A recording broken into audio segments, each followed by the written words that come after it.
corruption in Kenya begins and ends in parliament. All the laws that have been passed which are oppressing us have been passed in parliament. So the government has been very keen to ensure that they have control of parliament. So that's why they had to make it very difficult for MPs, especially, to be independent. Because then when you're a member of a political party, then they can be able to arm twist the party to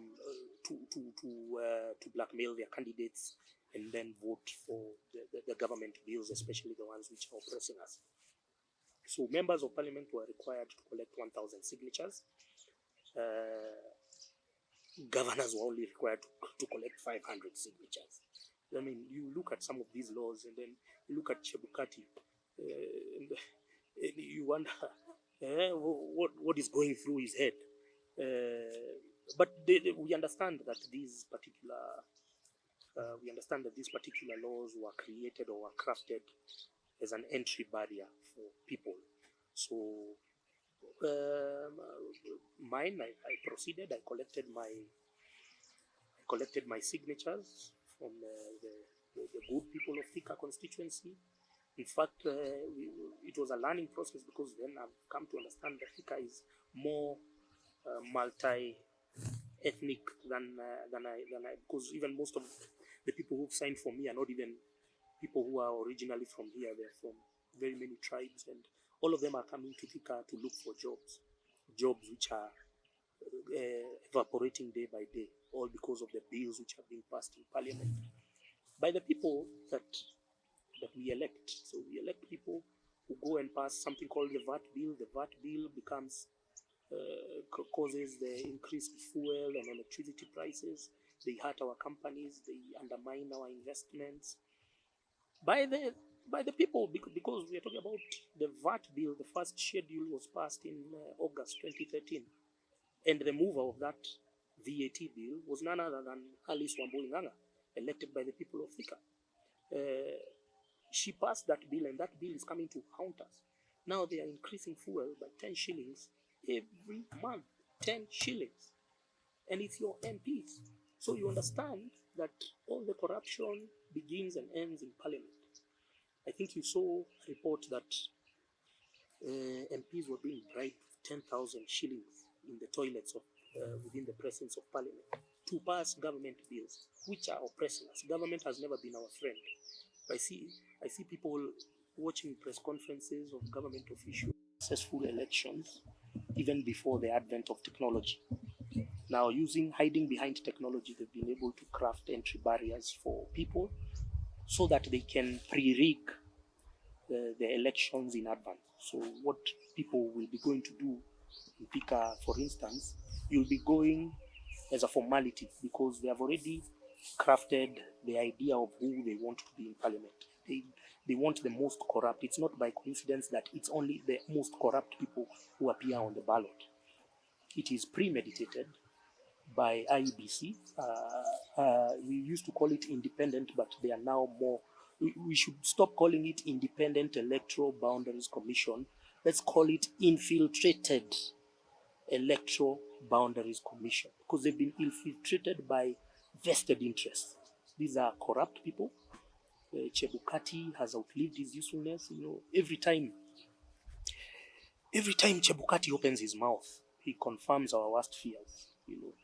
That the space between his ears is empty. So he doesn't make sense when he's talking. He's very arrogant. He's very aloof. I think power has gotten into him so much that he doesn't even view ordinary people as they care or as they matter. So yes, I went there and I couldn't be cleared. And because I was there on the last day, I had to be invalidated. Unlike my colleagues, counterparts, who had been given chance to sort out their papers. And so I was informed of an appeal process where I had to submit an appeal at IEBC, and we were given a hearing date. So it was a very tedious process, because my lawyer had to first write my submissions, and then I had to go take it to IEBC. They stamp it, then I have to take it back to the returning officer for him to serve him. And here is a trick. The returning officer only served me on the day that we were in court, the day we were in Milimani, the day of the hearing. Like, it was literally 2 minutes. That's when he served me. And then it's a script. When you find the dispute resolution committee, it's a bunch of old people who are seated there in front. Don't forget, IEBC, they are very cunning. They hired Milimani law courts to be the venue of the dispute resolution hearings. Now, nobody from the judiciary was part of that particular process. It is all IEBC staff. So you have people who are not qualified as judges or arbitrators overseeing cases, and these are people who are not even skilled in the area of arbitration. They didn't get external people. It was still IEBC commissioners standing there. Some of them don't even have legal knowledge. They don't have the qualifications to be arbitrators, but they've hired Milimani law courts to create a semblance of it being a judicial process. And through these, I'd like to request the kind Chief Justice to stop hiring facilities because they are now using the courts. Courts, we know, are very independent. In fact, our judiciary has been at the forefront defending Kenyans. All the laws which have been passed in parliament, most of them are declared unconstitutional by the courts. So we need to maintain the integrity of the judiciary. Keep it away from these hoodlums called IEBC. So the Chief Justice should stop in future, should halt this particular MOU they have where, and let IEBC use their own facilities. They can use Bomas, they can use anywhere else. They don't have to go, because you have people sitting in the courtroom and they are sitting pretending to be judges, and they are not judges. They are not even qualified to be even arbitrators. And they are sitting there pretending to be judges. You know, you have to maintain the integrity of the courtroom. It's almost like the church. You can't find, even on an ordinary day, somebody just sitting at the pulpit. It's reserved for the preacher or the bishop. So these clowns should not be allowed to be using our courtrooms to propagate their depravity. So I was served there because, and they were okay. They are even telling you, no, you just served, just read it very quickly. They can see you literally being served there, and they tell you, would you like 2 minutes to read it? Just read. So I wasn't even given time even to respond to the affidavit by the returning officer, because it's a script, it's a game. That's how they play it. They're a bunch of thugs. And then it came to the ruling. I explained myself to, there is one called Justice Angaya, and then Irene Masit. Chokers. I thought I was dealing with impeccable people. These people haven't even done anything for this country to even warrant to be appointed in the IEBC. I went, jokers, a bunch of jokers. And I'm forced to sit in front of them. In fact, I'm very proud of Ekuru Court. He just said his pedigree, he's the one who wrote the constitution. He cannot then go and sit in front of a bunch of losers pretending to be adjudicators and arbitrators. So anyway, they had prejudged me. They didn't even, the guy gave a speech saying I should have looked at my email. I should have been more keen on my email. Come on, you want me, first of all, you've delayed gazetting us as candidates. We were supposed to be gazetted on May 13th. Now it's May 18th. So we have a window of 9 days to collect 1,000 signatures. And you want us to do all of that, see if we are magicians? You haven't even admitted that you delayed. This IEBC has been a fraud from day one.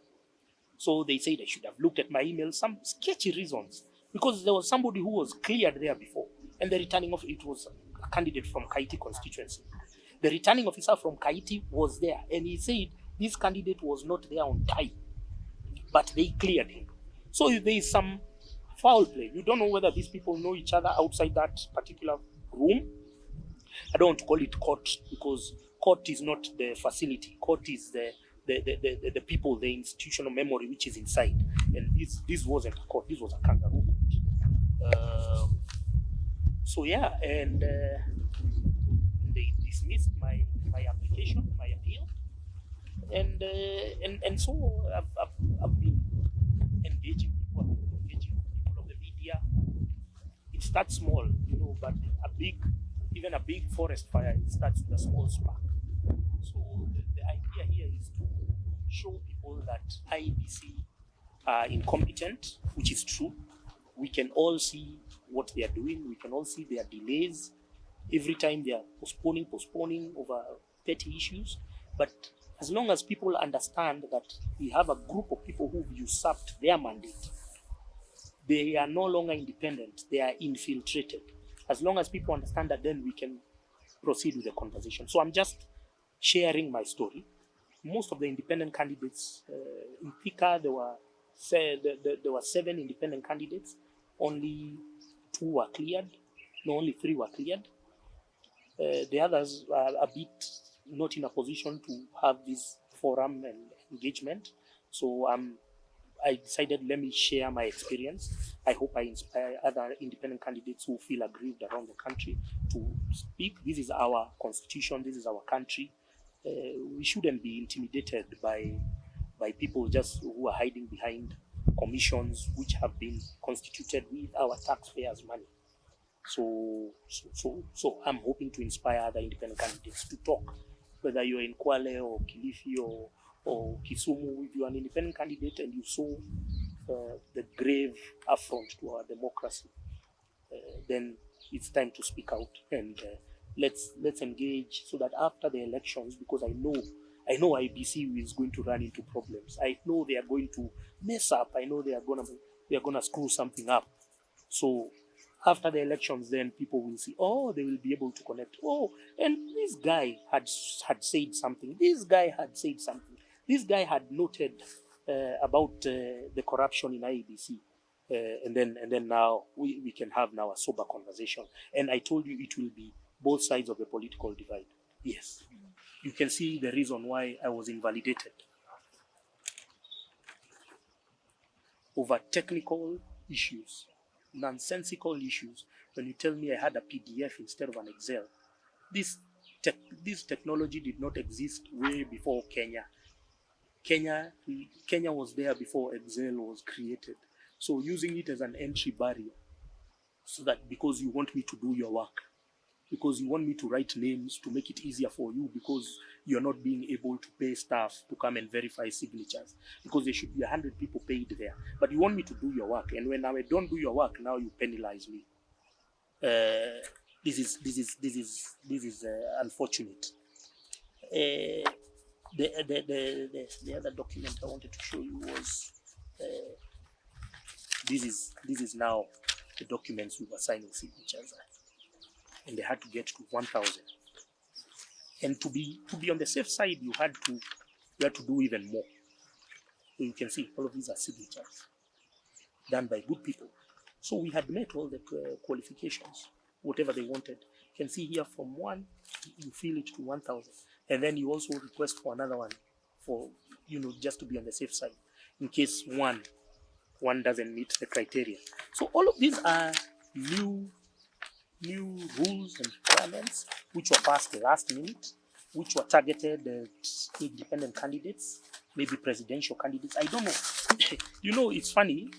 You even create suspicion, because probably if you look at the candidates from the major dominant parties, if you can call them like that, probably they had a better chance of winning. So everyone is wondering, why are you reacting to a mosquito bite with a hammer? Yeah, where are you reacting to a mosquito bite with a hammer? So I had, if you look at, this was my appeal in the dispute resolution chamber. Yeah.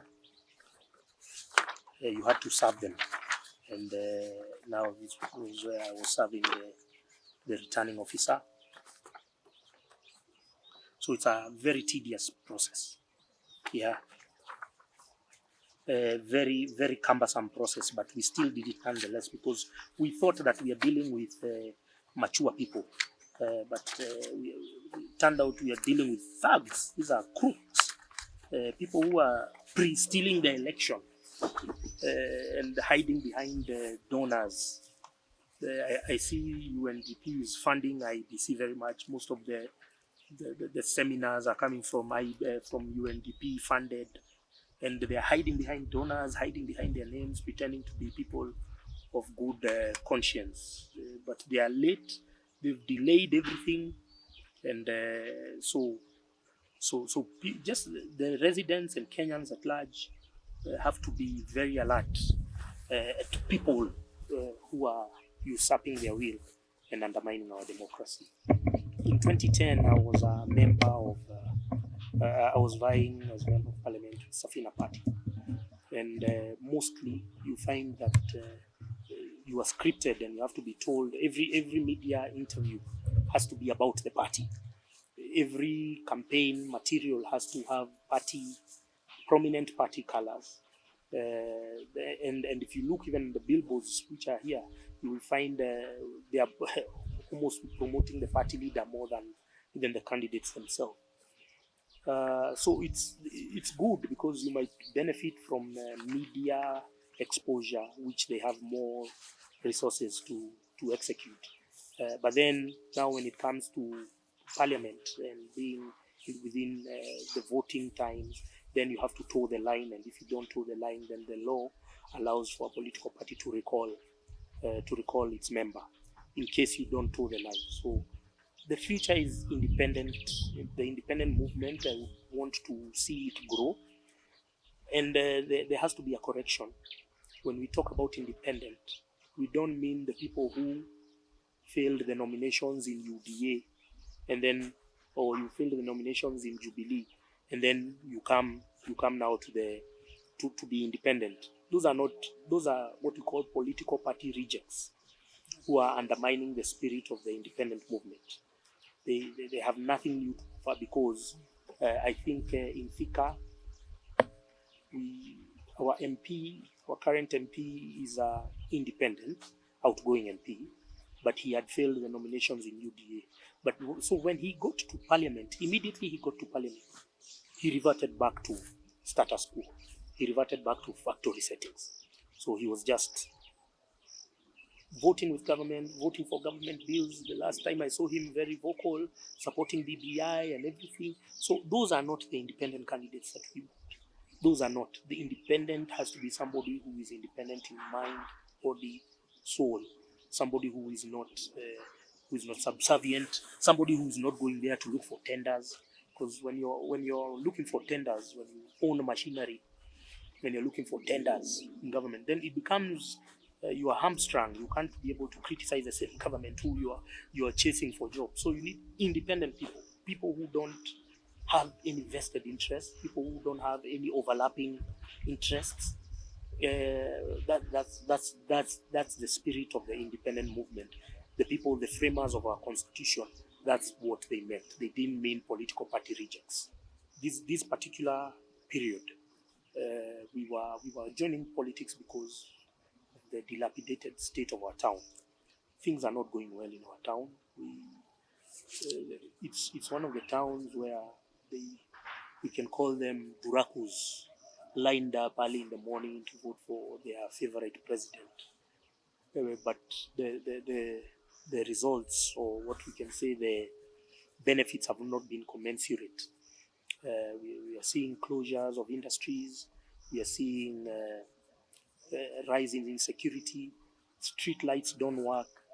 The Wasco has been cannibalized by tenderpreneurs, and they are building, they were supposed to build a sewage system, a dam.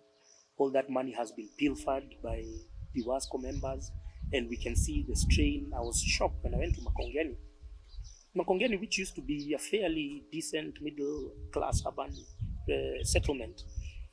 And people there, they've normalized people going with mitungi or maji. So vending there with mkokoteni is a big business. And perhaps that's how people are creating jobs for vendors of water, because you can't be able to provide water. Yeah, so that was the inspiration. We wanted to make Thika better because the way Thika is going is terrible. I was in Eldoret over the weekend, and it's a clean town. Uh, you can see it's black. You can't see hawkers in the streets. It's possible. I don't know, but these hawkers who come to Thika town. I was told they normally bribe the MCA, so the MCA knows how much he gets per hawker. And then the MCA, they are holding, it's almost like they are holding hostage the governor. Because if the governor then doesn't toe the line, then these guys can impeach you. So you see, it's a toxic dichotomy to say. People, we have bandits overseeing bandits because even the governors are the biggest crooks. We are having governors here, they haven't done anything. You saw Thika, the main road had been closed for 2 months because of fixing a small pipe. And we've normalized this. We've come to accept it as our way of life.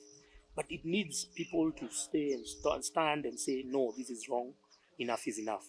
Which is why we were buying. So I'm not a coward.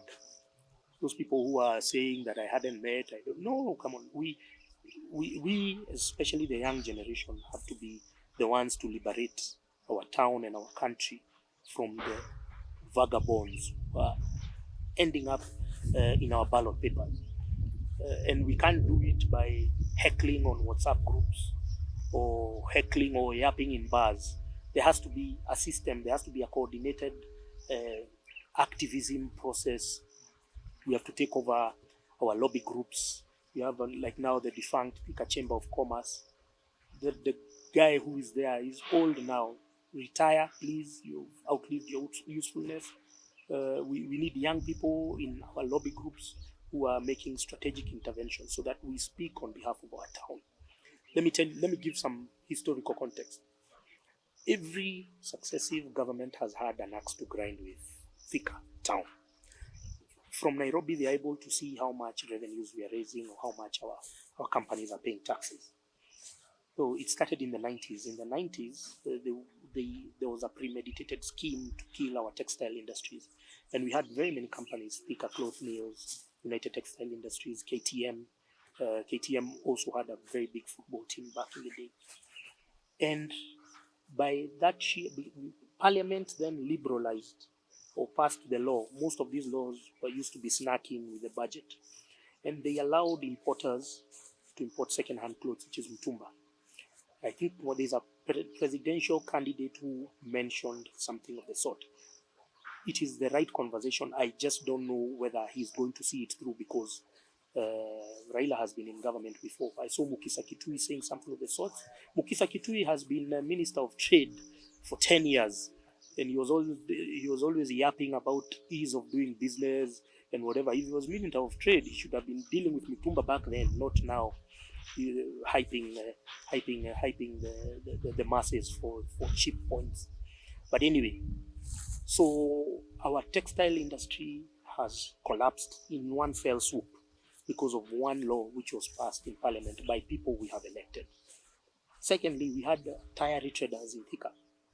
They used to retread tires and whatnot, and they would create jobs and employment and opportunities. Then they liberalized the importation of second-hand tires or used tires or whatever tires. And that has killed, to date, even I don't think there is even a tire manufacturer because the last one was Yana by Samia Group and they even shut down themselves. So all our tires are imports and these were industries which were creating a lot of employment. If we come to something like vehicles, KVM was employing over 1,000 people. And then they passed a law which allowed people to import second-hand vehicles. And with one fell swoop, KVM collapsed. In the 90s, it collapsed. There was a time nothing was happening in KVM. All the machines grind to a halt. If you look at Castle Brewing is was a very strategic investor for Thika. If you know the history of Thika, you know that the sewage system on that side of Castle, all the way to Kangoke, was done by Castle Brewing. It was one of the biggest foreign investments we've seen in a long time. And they passed a law halting, because it was sponsored by the competitors of Castle. They passed a law halting the importation of grain and barley, which are the raw materials the Castle were using. Now, Castle could not find the same products locally because their competitor, who was EABL, had bought all the wheat, all the grain, and all the barley in the market. So Castle closed. Another 1,000 jobs have gone. It's all our problems begin and end in Parliament, and we just needed somebody to go and look at that system and disrupt it. Because let me tell you something. Do you know right now, for some weird reason, all the clothes which are being sold in our exhibitions, they come from Uganda. So our dealers here who have exhibitions, even here in Thika, they get into buses, they drive to Uganda, and then bring stock here back in Kenya. Yet the same clothes have passed through the port of Mombasa. So our problem has been the tax regime. The tax regime is what has made us wear mutumba. Because if you go right now to America, you get into a store, whichever big store, whatever, Walmart or whatever, and you're buying just a pair of jeans. You will see they are made in Kenya. And they've been made here in the EPZ. Now, why are those affordable jeans? They just go to America to brand. They're going to put Polo, or they're going to do Levi Strauss or whatever. They just go to, but they've been made in Kenya. Been made in EPZ. So why can't we wear the same? Because of our taxes. Because if these were to get into the market, then they would be very expensive. So we needed definite, and we needed very concise and representative, MPs, people who would put that into context, so that when Humphrey Kariuki's company is being raided here by DCI Kenoti, we needed somebody in Parliament to speak. But we cannot have somebody who will speak in Parliament when the same person has machinery and is trying to get tenders from Kenya Power.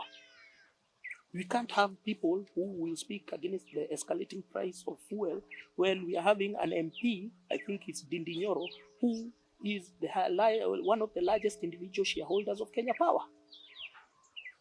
We needed that. So we are telling Kenyans that the more you elect these people masquerading as businessmen with overlapping conflicts of interest, that's where they will never pass laws that will be detrimental to their self-interest. Humphrey Kariuki was shut down over here for no good reason, because he has won all the court cases ever since. But the company is shut down, jobs are gone, he will never come back. We don't know what he'll do with the facility. Probably he'll sell it to somebody else to, it's just idle. But we can't have government which is deliberately destroying enterprises which are creating jobs. And Thika has been the primary victim. Now most of the companies are moving from Thika. Now they are going to Tatu City. Tatu City started just 10 years ago. Probably within the next 5 years, it will have more industries than Thika. And Thika was the Birmingham of Kenya. It used to be the pride of the country. Everyone wanted to come to Thika, and that's why we have a very cosmopolitan population. And all the death of our companies and our industries, including coffee and tea, which have employed very many people who live in this constituency, all of them have begin and end in Parliament. And the more people continue taking elections as if it's a passive activity, people think elections is a joke. No, and the young people need to understand that their parents and the people of the older generation have caused them to be where they are. You're jobless, you're educated, you're jobless. You are told once you get a degree, you get a job. There's no jobs coming. But then your parents are telling you, let's vote for this guy because he recites Kikuyu idioms, or he can dance in church, or he can spew insults. So the young people especially have to depart from the mindset of their parents, who have taken this very serious process as a joke. They've been electing clowns, hoodlums, and now they are surprised when we are where we are. So the young people, especially, I'm speaking to the young people. you have to, first of all, petition your parents, ask them why they vote for clowns all the time. We are challenging even the media yourselves. You go to every ward and we want to see candidates, we want to see debates from MCA level to MP level to governor level. You do them live, host debates. We want to petition, we want to question all these representatives. What's their agenda? Because you can't tell me your agenda is just there. You're saying that me nikipewa kazi nitafanya. No, you have to tell us what you want to do. We have to see it, and then we'll hold you accountable once you get into office. That is the kind of representation we need in Thika. What we've been electing are people who are serving other interests, their own personal interests, their own business interests. And it's unfortunate, and we have to take elections seriously. Yes, especially I'm banking on the young people who don't have this pettiness. And young, I mean 40 and below. They don't have the pettiness that is prevalent amongst the older generation. They were very keen. I could tell by the questions they were submitting in my social media pages, on my emails. They were very keen to know how I'm going to execute my pledges and my agenda. They were super keen on that. They were keen on how it would converge with their current state, which is joblessness. And we were having animated discussions with them. So I have faith in the young people that they will save Thika from the monster that it's become. Then we have also the lessons that I've learned also for Thika is cosmopolitan. More than people believe or imagine. I'm starting to doubt some of the statistics that come from KNBS, because Thika is more cosmopolitan than you would imagine. And having now that diverse pool of population, then we can be able to engage them, not based on tribal or ethnocentric biases, but then we are talking about policies, we're talking about objectives, we're talking about aspirations. That has been lacking in the past, because mostly people were huddled based on their tribal biases. They were huddled based on, and you see Thika is a very weird town. People huddle based on, oh, I'm from Nyeri, oh, I'm from Muranga, and then they huddle together. And then at some point it was very dangerous, because you'd open a business and then people would just sit down and conspire to boycott your business. And so it has been a self-defeatist exercise, because we're having people going all the way to Nairobi to procure goods and services which are available in the town. But this is self-hate. Self-hate is a neo-colonial construct, where you are taught and told that anything coming out of Thika is bad, and you're brainwashed to believe that everything good has to come from Nairobi.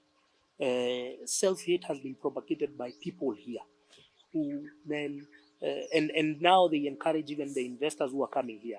They already have a bad perception of Thika, so you'll never see somebody making a good investment in Thika, because they know ni watu wa Thika, hata hawasupportingi watu, so why am I investing something good in them? Why am I opening a nice shop or a nice whatever? Because at the end of the day, I know there are people who go get haircuts and go to do their nails in Nairobi. Not that there's nobody who can do nails. I know somebody who cannot buy a birthday cake from Thika. We have all the stores which make cakes and whatever, but you have to put it, because it's a self-hate culture. It's a construct propagated, and it's a colonial construct, because the colonialists use it on a national scale. So they tell you your companies are bad, which is why you see EABL, the Diageo MD Global, has been hosted in State House, but our local, Keroche and they've never been hosted in State House. It's a self-hate construct, and it's colonial, and people don't know when they are veering to that. So you are there, you've opened your store there, you don't know that people are ganging up and grouping against you. You have the money, but you're still taking it to another constituency, and you wonder why your child will not have a job or employment in a few years down the line. And we had a very animated discussion even with your team. Your team does production, you have all the facilities, but people would still be inclined to go to Nairobi. It is self-hate, and it's very prevalent in Thika. It has stalled the town. We used to call in Nyeri, they call it Kamwene. That you, if, and that's why you see Nyeri has remained as a rural town, because then the locals would plan to boycott a shop which is not run by somebody not from Nyeri. And you hinder growth when you adopt such primitive mindsets, because there's nothing progressive about that. That is very primitive. And so Thika has been hampered in the growth because we have that old mentality. But the young people who have been educated and exposed, they view social media. You are seeing what good governance does to other countries. Dubai in the 90s was a shell. It was a desert. Now everyone wants to go to Dubai. All the thieves who are stealing our money head to Dubai with their families and others with their girlfriends to spend their proceeds of crime. It was a desert. Kenya could have been there. Kenya at some point was at par with Thailand and all these Asian tigers, but we were somehow overtaken because of our what can we call it, pedestrian manner which we approach elections and governance and such issues. I think Thika being cosmopolitan, even during the post-election violence, we didn't witness anything because we are cosmopolitan and we want to maintain that brand and identity. We are open to all. So I don't think I need to repeat that because I don't think there is going to be any particular violence. What the rallying call is, if you're going to vote, vote not based on hype. Don't see people twerking on top of twerking to Ben Gedai's music. Don't see people twerking on top of a track and think that it's fun. No, this is a very serious activity, and you have to treat it seriously. Don't see people coming there and with musicians telling you to. First of all, why are you listening to a musician telling you who to vote for? The musicians, some of them, they don't even have the educational experience. Why do you listen? No, read through every candidate's manifesto and make the right decision. Don't have other people make it for you. I was very surprised to see the Catholic Archbishop Buheria saying that the young people, all the time is the youth are the ones who are the problem. They don't see themselves as the problem. They're saying the youth are being misled by this candidate who's talking about legalization of marijuana. Come on. The same church has been in bed with the corrupt Jubilee regime. They don't have the moral authority to lecture young people about who to vote for because they're the ones who drove people to Jubilee. And you've seen what Jubilee has done to this country. So the first thing you should be doing as a bishop is to apologize and say we have done wrong and neglected to do right. we asked you, we told you to vote for these people, and these people have done this to our country. Because it's not a secret that the economy is in ruins, is in shambles. Our public debt is soaring high. Inflation, you can see the exchange rate of the dollar, you can see the fuel. It's a crisis waiting to, this is a country on its knees. So the young people, I will not even tell them who to vote for. Just listen to the manifesto of each candidate and vote with your conscience. Don't be misled. Everyone is mature. You have all the mental tools. You went to school. You have all your mental faculties are perfect. When I was collecting signatures, I was perturbed by the high number of university graduates who are jobless today. And not from just national universities, they're jobless. And I would engage some of them, in my small errands. And to see somebody who has a university degree running small errands, I mean, that's the biggest pain I've ever felt. They are volunteering, like, let me do this, let me help you write your signatures, let me help you do this. And this is somebody who is even more educated than I am. I feel pain. And it cannot be business as usual when we have such a large cluster. We have to do something, but of course, the beginning is we have to start the conversation on disbanding IEBC for usurping and undermining our democracy. And yeah, it's, vote. I wouldn't personally. I don't think I'll vote myself because I don't trust these IEBC guys. The way they've been shifting goalposts regarding the voters' roll, the final one. They've just been saying, oh, they haven't shown us any evidence that they've even cleaned up. They're just saying, oh, we've cleaned up, we've removed the dead voters from the roll. And I'm thinking, come on, man, you have to be more convincing. So I don't know whether I'm going to vote myself. I'm not too sure whether I'm going to vote. But those who are going to vote, especially the most important, I had a speech from Mother Karua, very important, very poignant. She was saying, don't focus on the State House presidency. Utaendelea kuumia your favorite candidate akiwa State House. So start with the MCA, then go to the governor, then go to the MP. Those three seats are extremely crucial. And unfortunately, very many people don't even know right now who they are voting for MCA. Now it's upon you as members of the media to coordinate for debates. They don't have to be very spectacular. If you want, I can help you. I can facilitate you if you're willing. You host debates with MCAs. Let them come and let them sell their agenda. Then the MPs themselves, so that people make informed decisions. And that's all. And the Thika people, especially the young people, you have a difficult task to undo the damage that was inflicted by your elders. Your elders have deliberately led you to this mess. That's why you're jobless. That's why our town is dilapidated. That's why we have hawkers outside shops which are paying tax, and the hawkers are not paying tax. And there's nothing noble in glorifying that. And politicians are afraid of speaking about that. Oh, I'm going to lose votes. No, that's rubbish. You have hawkers outside a store. The store has paid the licenses, they've paid the taxes, and then a hawker comes here, he hasn't paid anything, and he's intercepting your clients. That's rubbish. And if other politicians don't want to talk about it, I will. And I will say something has to change, and the voters, is up to you. Is up to the county government to create a place for hawkers if they want to sell their wares. But it cannot be in conflict with those people who are in town.